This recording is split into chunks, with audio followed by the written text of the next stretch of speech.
Life does not cease from challenging you. And that doesn't change even if you're awakened spiritually. You will get other challenges, different kinds of challenges. The only difference is, as you awaken spiritually, the way in which you respond to the challenges changes, and that is all important. How you confront the challenges of life, how you react to or respond to the challenges of life, determines how you experience your life. How you experience your life, ultimately is not determined by what happens to you, because most people think that that's the case. But how you experience your life, or what you call your life, is ultimately not determined by what happens to you, it is determined by how you respond to what happens to you. And how you respond to what happens to you determines what happens in the so-called future, how you respond now. Some people, whenever they are challenged by life, they behave as if there was something very wrong with their life. That things are not supposed to go wrong or be challenging. This is not supposed to happen.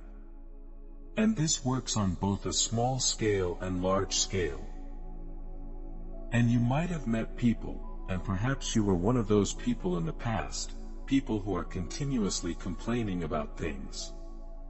They're continuously not in alignment, continuously out of alignment with whatever is going on around them, situations and people, and places and events. Either something is there that shouldn't be there. Something is happening right now that should not be happening. Or something is not happening that should be happening. Or I should be somewhere else but I'm here, and that's a huge problem. I'm trying very hard to get there, but I am here. The sad fact is that many people live like that, for most of their life. They're not aligned with what they are doing right now. Yes, they are doing it, but they're not fully in the doing, because they'd rather be somewhere else. They would rather be already at the end of this particular activity. And when you're very much in that mindset, that means your life is stressful continuously. Stressful means there's a mental projection of where you need to be or should be, but you're here. So you're engaged in this activity, but you have certain thoughts that tell you either you already want to be at the end of what you're doing, or although you are doing this, you really should also be doing that, and that, and that, but you're doing this. Dreadful way to live. Normal, by the way, it's called normal. And you see it when you watch the movies, everybody's like that in the movies, so it must be normal, they're all like. And people love to see the dysfunctional way in which people live reflected on TV and in the movies. They see reflected their own dysfunction, and that serves as a confirmation. I'm actually okay because everybody's unhappy. Everybody is living in this way, in a state of almost continuous dissatisfaction, except for brief moments, sometimes to do with having a good meal, or sex could do it for a while. This doesn't last very long. Or you get what you wanted. You get what you wanted, the thing that you said, oh, that sort of make me happy. And then you get it in for a moment and you feel this happiness arising. And you feel this happiness because you got what you wanted, but if you look more deeply, you would realize that you do not really feel happy because you got what you wanted. You feel happy because for the very short time period, the mind structure, that was always unhappy with the isness of things, there's something is missing here, I need that, I needed to get rid of that, I need to, that mind factor subsides, and for a moment, you don't want anything except what is here now. And that suddenly you'll feel more alive.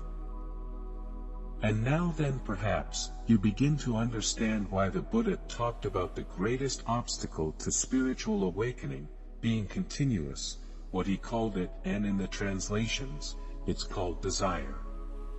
But a better translation of what the Buddha was talking about is a more vital term is wanting. The continuous wanting, wanting this, wanting that, wanting, the neediness, wanting. And that is the mind structure that operates in humans that prevents them from experiencing the deeper dimension of reality, which we could call the timeless dimension. The good news is that there is in every human a deeper dimension of consciousness. In many humans, it's only a potential, a latent potential, like a seed. In others, the seed has already begun to sprout. There is the possibility in humans of accessing and living from the deeper dimension of consciousness. And accessing that deeper dimension of consciousness is what we could call spiritual awakening, where you realize that in addition to being a person, a personality, or a person who lives in this world of time, of past and future, in addition to being this person, there is more to you. There are other dimensions to who you are, or more specifically, there is a deeper dimension to who you are than the merely historical person. In conclusion, life is filled with challenges that persist even after spiritual awakening. The key difference lies in how we respond to these challenges. Our experiences in life are not solely determined by external events but rather by our inner reactions to them. By cultivating a deeper dimension of consciousness, we can access a timeless realm that transcends the continuous desires and wants of the mind. Living in alignment with the present moment, free from the burden of constant dissatisfaction, opens the door to true happiness and fulfillment. This journey towards spiritual awakening involves recognizing that there is more to our identity than just our historical selves. It is an invitation to embrace the profound reality of our being. In a world where discontentment often prevails, seeking spiritual awakening offers a pathway to inner peace and genuine contentment. By letting go of the incessant craving for more and embracing the fullness of the present moment, we can access a deeper sense of who we truly are. The potential for spiritual awakening resides within each of us, waiting to be realized and lived. May this exploration of consciousness serve as a catalyst for personal growth and transformation. Let us endeavor to align ourselves with the timeless dimension of existence, savoring the richness of each moment, and allowing the seeds of our true selves to sprout and blossom. With this understanding, we can navigate life's challenges with grace and openness, and ultimately find our way to profound spiritual awakening.